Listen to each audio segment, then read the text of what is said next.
Hello, 7 News meteorologist Nicole Collins here, talking about the cold weather we've got tonight and also that snow as we head into your Friday night into Saturday. That's been the recent talk after this past snowstorm this past weekend.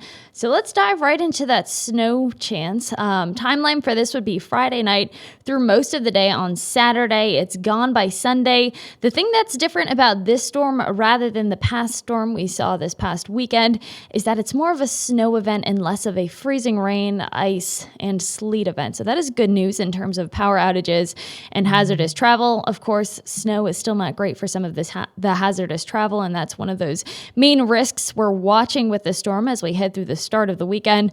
But the good news is that it is mostly snow. It's still a little bit too far out to talk about major pinpoint snow totals, should I say, but to give you an idea of range, best case scenario would be around a trace, maybe up to 2 inches of snow. And then worst case scenario, or on that high end of accumulation, we could be looking at 4, 5, even 6 inches of snow as we do head through the day on Saturday. And this is going to be a system taking formation pretty much over our area. So depending on the timing of that and how strong that low pressure system does get, it looks like most of that heavier snow will be off to the east, or the best chance at seeing some of that heavier snow will be off to the east and a little bit lighter off to the west. That's not saying, though, that the mountains still won't see snow. I think folks in the mountains definitely will. And the one thing we're talking about with this storm is the cold weather pattern is in place, and that's really what's acting as sort of a fuel and helping the storm track a little bit further south than it otherwise would.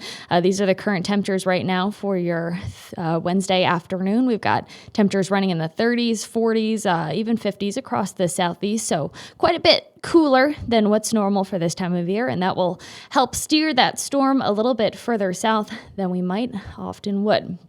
We are dry in those days leading up to the storm. It's the calm before the storm. Plenty of sunshine was out as we headed through your Wednesday. Thursday and Friday, dry weather continues as well. The clear skies as we head through your Wednesday night will help cool off those temperatures, which I'll touch on in just a second. We're looking at quite a chilly night on our hands, but as we track it into your Friday afternoon, which I'll play here, we start to see this low pressure system taking shape just off to our west.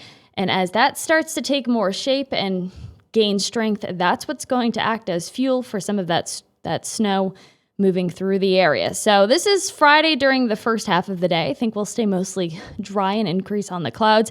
By Friday evening into Friday night, I think that's when our snow chances start to increase, and you can see the spread of the snow starts to grow as that low pressure starts to organize and gain some strength. So the snow starts first in the mountains and then soon after moves into the upstate. Hard to pin down exactly, what hour or what hours this storm starts to move in. We're still a few days out, but general time frame would be Friday evening into those overnight hours. That's when we're looking at that snow starting up. So if you do have plans through most of your Friday, I think you're good to go. I think we're sticking with mostly dry conditions as we do head through the day. So Friday night, we've got that snow starting to take shape. And then as we head through most of your Saturday, this is Saturday midday, we still have that snow pretty much parked over the mountains and parked over the upstate. Some of that heavier snow, once again, likely setting up a little bit farther to the east. So upstate has a little bit better of a chance at seeing some of that heavier snow than the mountains. We are still a few days out, though.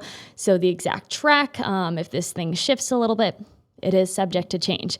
Then by Saturday evening, some of the models have it out, some have it lingering around a little bit. Either way, I think the storm mostly pushes out as we head into your Sunday morning.